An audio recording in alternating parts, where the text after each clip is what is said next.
ధరలు విపరీతంగా పెరిగిపోవడం మూలంగా సెంట్రింగ్ సరుకుల రేట్లు కూడా పెరిగి సెంట్రింగ్ కాంట్రాక్టర్స్ కు ఆర్థికంగా నష్టం వాటిల్లుతుందని, దీంతో తమ కుటుంబాలు వీధిన పడవలసి వస్తుందని సెంట్రింగ్ కాంట్రాక్టర్స్ అసోసియేషన్ నాయకులు పి కృష్ణ పలువురు నాయకులు ఆవేదన వ్యక్తం చేశారు. ఈ మేరకు greater Hyderabad centring contracts association organising secretary Akala Praveen ఆధ్వర్యంలో ఇందిరా పార్క్ ధర్నా చౌక్ వద్ద పెద్ద ఎత్తున ధర్నా నిర్వహించారు. ఈ సందర్భంగా సెంట్రింగ్ అసోసియేషన్ మాట్లాడుతూ భవన నిర్మాణ రంగంలో ఎన్నో వ్యయ ప్రయాసాల కోర్చి వివిధ రాష్ట్రాల నుంచి వర్కర్లను తీసుకువచ్చి పనిచేసే రూపాయి లాభం లేకపోవడం నష్టం వాటిల్లుతుందని, దీంతో సాఫీగా సాగిపోయే తమ కుటుంబాలు వీధిన పడవలసి వస్తుందని అన్నారు. నిర్మాణ రంగంలో నిరక్షరాస్యులకు కూడా ఉపాధి కల్పిస్తున్నటువంటి ప్రభుత్వం తమకు మాత్రం ఎలాంటి సహాయ సహకారాలు అందించడం లేదని అన్నారు. తక్షణమే ప్రభుత్వం స్పందించి సెంట్రింగ్ ధరలను చదరపు అడుగుకు 51 రూపాయలుగా నిర్ణయించాలని విజ్ఞప్తి చేశారు. అదేవిధంగా సెంట్రింగ్ కార్మికులకు కార్మిక శాఖ నుండి శాశ్వత గుర్తింపు కార్డు, ఈఎస్ఐ ఆసుపత్రి వైద్య సదుపాయం కల్పించాలన్నారు. 55 సంవత్సరాలు నిండిన ప్రతి కార్మికునికి ప్రతి నెల 3000 పెన్షన్, ప్రమాదవశాత్తు మరణించిన భవన నిర్మాణ సెంట్రింగ్ కార్మికులకు కార్మిక శాఖ నుండి ప్రభుత్వం వారు చెల్లించే నష్టపరిహారాన్ని 20 లక్షలకు పెంచాలని కోరారు. తమలాంటి నిరుద్యోగులకు ప్రభుత్వం నాక్ ద్వారా శిక్షణ ఇచ్చి సెంట్రింగ్ మెటీరియల్ కొనుగోలు చేయుటకు బ్యాంకుల ద్వారా వడ్డీ లేని రుణాలు సదుపాయం కల్పించాలన్నారు. ఈ కార్యక్రమానికి ఎండను సైతం లెక్క చేయకుండా అధిక సంఖ్యలో పాల్గొన్నారు సెంట్రింగ్ కార్మికులు. ఇవ్వాలని మాదొక డిమాండ్. మరి మేము ఎన్నో 30 ఏళ్ళ నుంచి ముందు నుంచి మేము పోరాడుతున్న ఒక అమాసకు హాలిడేగా మాకు గుర్తింపు ఇవ్వాలనే ప్రధానమైన డిమాండ్ మేము పెట్టాము. దీనికి గవర్నమెంట్ ఇప్పటి వరకు స్పందించలేదు.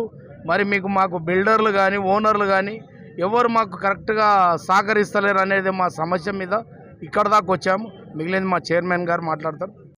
ముఖ్యంగా మా సమస్య దాదాపు అన్ని రేట్లు పెరిగిపోయినాయి కానీ మా సెంట్రింగ్ రేటు పెరగలేదు.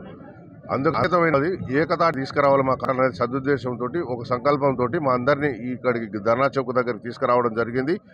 ఎవరో వస్తారు ఏదో ఆశ లేదు, మేము చేసేది రేటు గిట్టుబాటు కావాలని ఈ అనైక్యతమైన వాళ్ళందరూ ఒక్క దగ్గరట్లయితే రైట్ ఏందో మాకు తెలుస్తుంది. కాబట్టి అందరినీ ఒక్కతాటి విధి తీసుకుని ఈరోజు మా రోడ్డు పరేసి 51 రూపాయలుగా నిర్ణయించడం జరిగింది. బిల్డర్లకు కానీ అందరు కానీ ప్రతి విజ్ఞాపనాలు అందజేయడం జరిగింది. ప్రభుత్వ సహకారం మాకు ఉండాలని ముఖ్యంగా కోరుతున్నట్టే హైదరాబాద్ బిల్డింగులు కూలగొట్టేటప్పుడు మా మెటీరియల్ ధ్వంసం అయిపోతుంది. బిల్డర్ దగ్గరికి వెళ్ళి మేము అడిగితే నా బిల్డింగే కూలిపోయి ఏడుస్తున్నానని, నీ మెటీరియల్ ఎడదెచ్చేయాలి నేనని వాళ్ళు వ్యంగ్యంగా మాట్లాడుతున్నారు. కాబట్టి దయచేసి మా మెటీరియల్ తీసుకున్న దాకా హైదరాబాద్ బిల్డింగులు కూలగొట్టాలి. రెండోది విపరీతమైన దొంగల బెడ ఎక్కువైపోయింది. ఈ మధ్యలో స్క్రాప్ దుకాణాలు అడుగడుగునైనాయి. పోలీసు వారికి విజ్ఞప్తి చేస్తున్నాం, ఎవరన్నా మా సెంట్రింగ్ మెటీరియల్ దొంగతనం చేసి అమ్ముకున్నట్లయితే ఆ స్క్రాప్ దుకాణాల మీద పీడీ యాక్ట్ పెట్టాలని రిక్వెస్ట్ చేస్తున్నాం.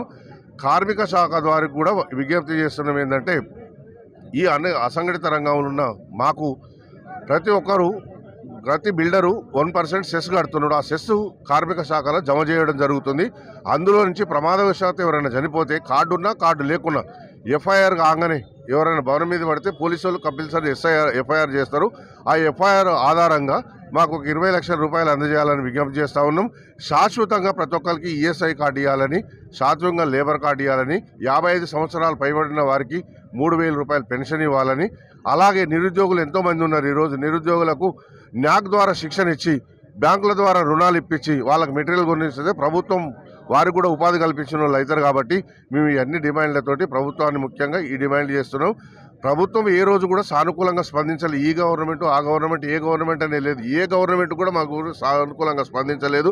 ప్రభుత్వానికి విజ్ఞప్తి చేస్తున్నాం మేము ఏంటంటే మేము కన్స్ట్రక్ట్ చేస్తే వివిధ రూపాల్లో ట్యాక్సులు వస్తాయి, అన్నిటి జిఎస్టీ వస్తుంది, లాస్ట్కు బిల్డర్ పైసలు అమ్మితే రిజిస్ట్రేషన్ ట్యాక్స్ వస్తుంది, అన్ని ట్యాక్సీలు వస్తాయి.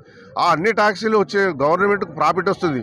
ముఖ్యంగా అత్యధికంగా లేబర్ని మెయింటైన్ చేసేదంటే నిర్మాణ రంగం. ఫస్ట్ వ్యవసాయ రంగం అయితే తర్వాత నిర్మాణ రంగం.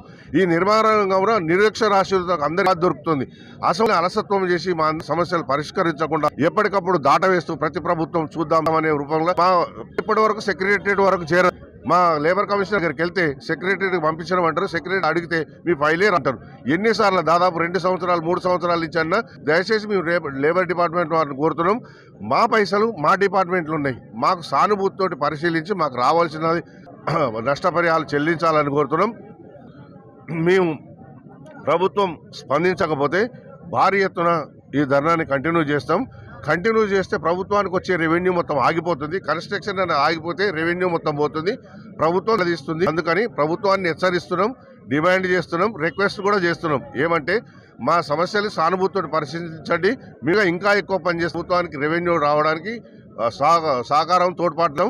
మాకు అయితే కార్మిక బోర్డులో ఉన్న పైసలను మాకు ఇవ్వమంటున్నాం తప్ప ప్రభుత్వాన్ని అదనంగా గొంతమ్మ కోరికలు కోరట్లేదు. మేము వాళ్ళని అదనంగా డబ్బులు ఇవ్వమని అడుగుతలేము. ప్రభుత్వం మీద పైసా భారం పడదు. మా లేబర్ డిపార్ట్మెంట్లో ఉన్న పైసల్ని ప్రభుత్వం వాడుకోకుంటే చాలు. ఆ పైసల్ని